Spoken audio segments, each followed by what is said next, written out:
Is that what happened, Zigzag? Asked the warden. Yeah, said Zigzag, like X-Ray said, working so hard in the hot sun. A caveman just sits around doing nothing. My blood boiled. Excuse me, said the warden. Caveman digs his holes just like everyone else. Zigzag shrugged. Sometimes. Excuse me. Zero had been digging part of a caveman's hole every day, said Squid. Warden looked from Squid to Stanley to Zero. I'm teaching him to read and write, said Stanley. It's a sort of a trade. The hole still gets dug. So what does it matter who digs it? Excuse me, said the warden. Isn't it more important for him to learn to read? Stanley asked. Doesn't that build character more than digging holes? That's his character, said the warden. What about your character? Stanley raised and lowered one shoulder. The warden turned to Zero. Well, Zero, what have you learned so far? Zero said nothing. Have you just been digging Caseman hole for nothing? The warden asked him. He likes to dig holes, said Mr. Medensky. Tell me what you learned yesterday, said the warden. Surely you can remember that. Zero said nothing.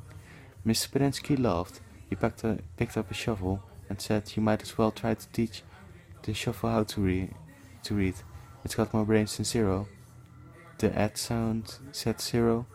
The ad sound, repeated the warden. Well then, tell me, what does cat spell?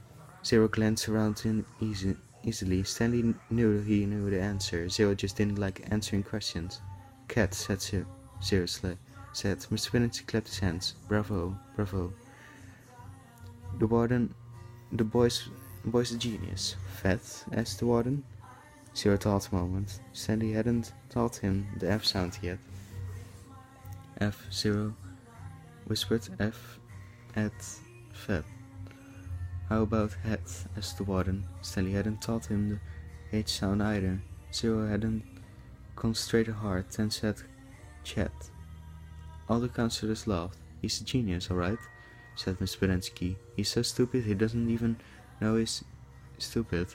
Stanley didn't know why Mr. Berensky seemed to have it in for Zero. If Mr. Berensky only thought about it, he realized it was very logical for Zero to think that the letter H made the CH sound. Okay, from now on I don't want to digging everyone else's hole, said the warden. And no more reading lessons. I'm not digging another hole, said Zero. Good, said the warden. She turned to Stanley. You know why you're digging holes? Because it's good for you. It teaches you a lesson. If Zero digs your hole for you, then you're not learning a lesson, are you? Guess not, Stanley mumbled. Although he knew they weren't digging just to learn a lesson, she knew she was looking for something that belonged to Kissing Cat below. Why can't I dig my own hole, but still teach Zero to read? He asked. What's wrong with that? I'll tell you what's wrong with that, the warden said. It leads to trouble. Zero almost killed Zigzag. It causes him stress, said Miss Belensky. I know you mean well, Stanley, but face it, Zero's too stupid to learn to read. That's what makes his blood boil, not the hot sun. I'm not digging another hole, said Zero. Miss Belensky handed him a shovel. Here, take it, Zero. It's all you'll ever be good for. Zero took the shovel. Then he swung it like a baseball bat. The metal blade smashed across Miss Belensky's face. His knees crumpled beneath him. He was unconscious before he hit the ground. The counselors all drew their guns. Zero held the shovel out in front of him, as if he were going to try to bat away the bullets. I hate digging holes, he said. Then he slowly backed away. Don't shoot him, said the warden. He can't go anywhere. The last thing we need is an investigation. Zero kept backing up. At best, the cluster of holes the boys had been digging, then farther and farther out onto the lake. He's going to have to come back for water, the warden said. Stanley noticed Zero's canteen laying on the ground near his hole. A couple of counselors helped Mr. Benensky to his feet and into the truck. Stanley looked out towards Zero, but he had disappeared into the haze. The warden ordered the counselors to take turns guarding the shower room and rec room all day and all night. They were not let Zero drink any water when he returned. He was to be brought directly to her. She examined her fingernails and said, "It's almost time for me to paint my nails again," before she left. She told the 6 remaining members of Group D that she still expected 7 holes. Stanley archly dug his shovel into the dirt. He was angry at everyone: Miss Pedensky, the warden, Zigzag, X-Ray, and his no-good dirty roller bag-stealing great-great-grandfather. But mostly he was angry at himself. He knew he never should have let Zero dig part of his hole for him. He still could have taught him to read. If Zero could dig all day and still have the strength to learn, then he should have been able to dig all day and still have the strength to teach. What he should do, he thought was go out after Zero, but he didn't. None of the others helped him dig Zero's hole, and he didn't expect them to. Zero had been helping him dig his hole. Now he had to dig Zero's.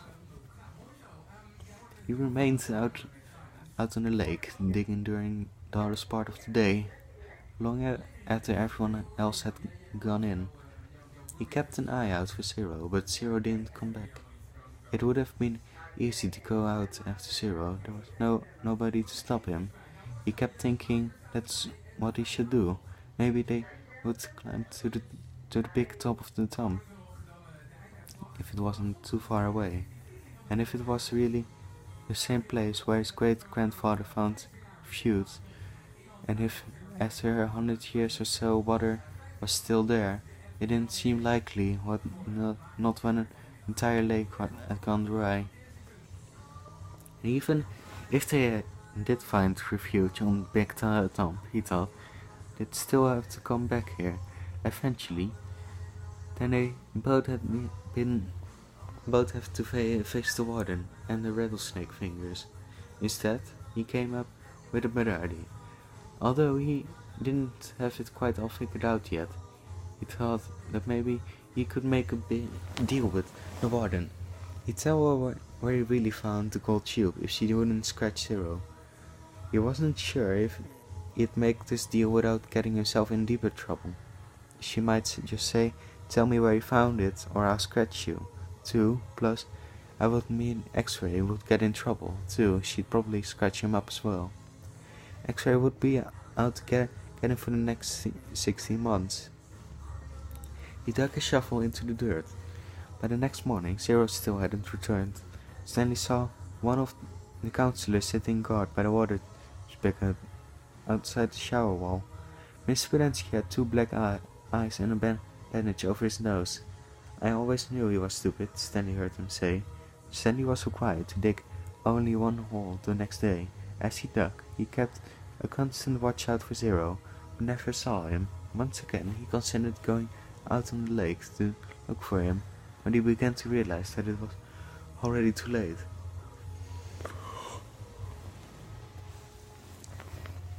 His only hope was that Zero had found God's tomb on his own. It wasn't impossible. His great-grandfather had found it. For some reason, his great-grandfather had felt the urge to climb on to the top of the mount. Maybe Zero would feel the same urge. If it was the same mountain, if water was still there. He tried to convince himself it wasn't impossible. There had been a storm just a few days ago. Maybe Big Tom was actually some kind of natural water tower that caught and stored the rain. It wasn't impossible. He turned to his tent to find the warden, Mrs. Sir, and Mr. Pedensky all waiting for him. "Have you seen Zero?" the warden asked him. "No. No sign of him at all." "No." "Do you have any idea where he went?" "No." "You know you're not doing him any favors if you're lying," said Mrs. Sir. "He can't survive out there for more than a day or 2. I don't know where he is." All 3 stared at Stanley, as if they were trying to figure out if he was telling the truth. Mr. Pedensky's face was so swollen he could barely open his eyes. They were just slits. "You sure he has no family?" the warden asked Miss Pedensky. "He's a ward of the state," said Miss Pedensky told her. "He was living on the street when he was arrested." Is there anyone who might ask questions? Some social work would took an interest in him. He had nobody, said Miss Brzezinski. He was nobody. The warden thought a moment. Okay, I want you to destroy all of his records. Miss Brzezinski nodded. He was never here, said the warden. Mr. Sir nodded. Can you get into the state files from our computer? She asked Miss Brzezinski. I don't want anyone in the AG's office to know he was here. I don't know. Think I can erase him completely from all the state files, said Miss Brzezinski. Too many cross-references. But I can make it so it would be very difficult for anyone to ever find a record of him. Like I said, though, no one will ever look. No one cares about Hector Zeroni. Good, said the warden. 2 days later, a new kid was assigned to Group D. His name was Brian, but X-Ray called him Twitch because he was always fidgeting. Twitch was assigned to Zero's bed, and Zero's grade. Vaccine don't last long at Camp Green Lake.